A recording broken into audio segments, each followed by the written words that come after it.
Restons sur la situation chaotique du Nord Cameroun et le silence inexplicable des élites et super chefs traditionnels de la région, sans oublier l'indifférence caractérisée du reste de la nation. Parlons du volet sécuritaire. Plusieurs localités continuent de faire face au phénomène des enlèvements par des criminels, par des bandes de criminels avec des demandes de rançon et des exécutions sommaires. Cette économie du crime organisé continue de secouer plusieurs villages de la région. Plusieurs familles sont dépouillées par les demandeurs de rançon, les ravisseurs. D'autres impuissantes laissent seulement leurs proches kidnappés se faire exécuter parce qu'elles ne disposent pas des sommes exigées. Ça se passe encore et de manière régulière dans la région, mais personne n'en parle. Ça relève déjà de l'ordre de la banalité. Les élites de la région sont muettes. Elles viennent seulement soutenir à Yaoundé que tout va bien dans le Grand Nord. Ce qui les intéresse, ce sont des appels à candidature, des soutiens indéfectibles à un homme qui, en 42 ans, a pris le soin de tuer tous les espoirs de développement de la région. Les sultans et les lamidos sont préoccupés par leur positionnement dans les circuits de captation du pouvoir politique et des grosses sommes d'argent. Pourtant, leurs sujets sont régulièrement harcelés par des kidnappings ou, si vous voulez, par des ravisseurs. En plus du phénomène des enlèvements avec demande de rançon qui fait toujours rage dans le Grand Nord, nous avons les attaques de Boko Haram. Combien savent aujourd'hui que Boko Haram continue d'attaquer les populations dans la région de l'extrême nord? Combien savent même que Boko Haram continue de faire des incursions dans le territoire camerounais? Dans la nuit du 12 au 13 novembre 2024, les terroristes de Boko Haram, lourdement armés, sont entrés dans le canton de Tourou, dans l'arrondissement de Mokolo au Cameroun, chef-lieu de département. Ils ont froidement exécuté au moins 9 civils et blessé plusieurs autres. Vous avez entendu quelle élite du Grand Nord, buveurs de champagne à Yaoundé, en parlait. N'est-ce pas leur préoccupation, c'est continuer de dire que leur candidat naturel est Shoga, qu'il doit fêter son 100e anniversaire étant toujours au pouvoir. Les super chefs traditionnels de la mangeoire sont restés muets, tout en continuant de donner l'impression que Boko Haram n'existe plus dans l'extrême nord. Pourtant, la secte djihadiste multiplie des attaques contre les populations villageoises. Depuis 2011, voire même avant, ces populations perdent régulièrement leur vie à cause des attaques terroristes. Nous avons parlé de l'attaque de Tourou dans la nuit du 12 au 13 novembre. On peut également citer l'attaque du camp catholique de Mazi dans l'arrondissement de Koza dans la nuit du lundi 11 et du mardi 12 novembre. Cette même nuit, la localité de Tolkomari dans le département du Mayo-Sava a été aussi attaquée par les terroristes qui avaient brûlé un camp de gendarmes, tué un civil et emporté plus de 100 têtes de bétail. Si Boko Haram peut venir au Cameroun, prendre un troupeau de plus de 100 bœufs et rentrer avec calmement au Nigeria, sachez que la situation sécuritaire est très préoccupante. Le problème de l'encadrement sécuritaire est très préoccupant. On peut également citer l'attaque du village Goldavi dans la nuit du 5 au 6 novembre dans le Mayo-Tchanaga. Parmi toutes ces attaques, laquelle a vraiment fait la une des médias gouvernementaux? Il y a de cela 2 jours, 3 personnes ont été enlevées par la secte Abamé.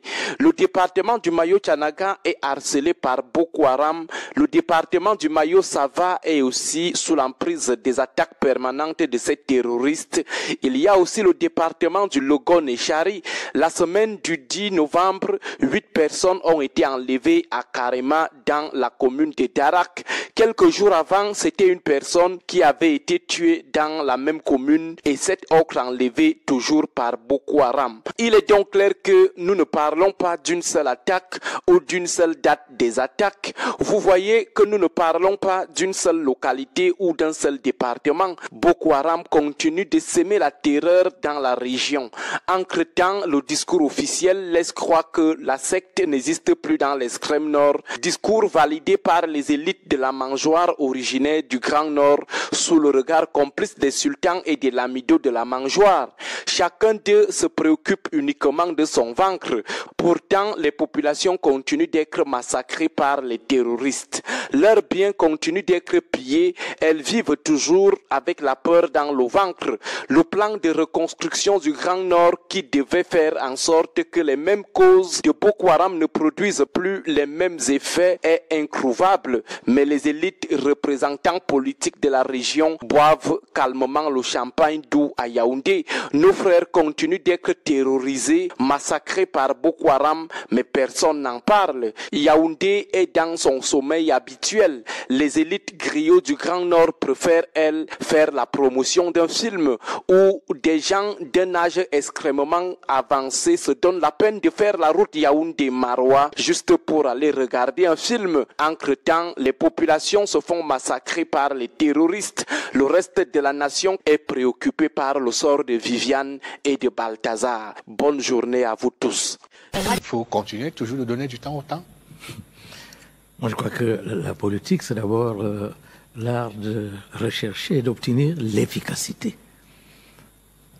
Alors, si vous choisissez la jactance, le verbiage, la précipitation, vous serez piégé. Vous allez vous contredire. C'est la raison pour laquelle le grand frère David disait tout à l'heure, il prend du temps pour consulter, pour écouter, pour réfléchir. Et c'est d'ailleurs la posture d'un sage africain. Oui, il a fait Sciences Po, il a fait le lycée Louis le Grand en France, il a fait la Sorbonne, il a fait l'Institut des hautes études d'outre-mer, mais il n'a pas oublié qu'il est un Africain. Alors, l'Africain, le sage africain, écoute, réfléchit, discute. Mais pour qu'il donne son point de vue, il faut qu'il prenne un peu de temps. Alors vous dites maintenant, oui, mais c'est le siècle de la vitesse, c'est la démocratie. Alors on a vu ce que cette précipitation a eu comme effet dans certains autres pays. Le temps médiatique perfide le temps politique. Et puis là, il y a une perturbation, puis après il y a un dysfonctionnement généralisé, et on n'arrive plus à rattraper l'efficacité que l'on visait. Moi, je crois que le caractère du président, pondéré, équilibré, tout le monde le sait, discret,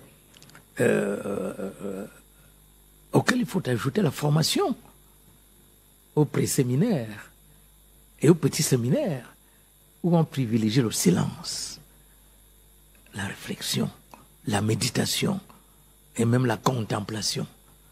Tout cela l'aide à trouver une solution juste. Mais on a insisté sur le silence. On a peu insisté sur l'action. Le Cameroun, en 42 ans, a connu une mutation copernicienne.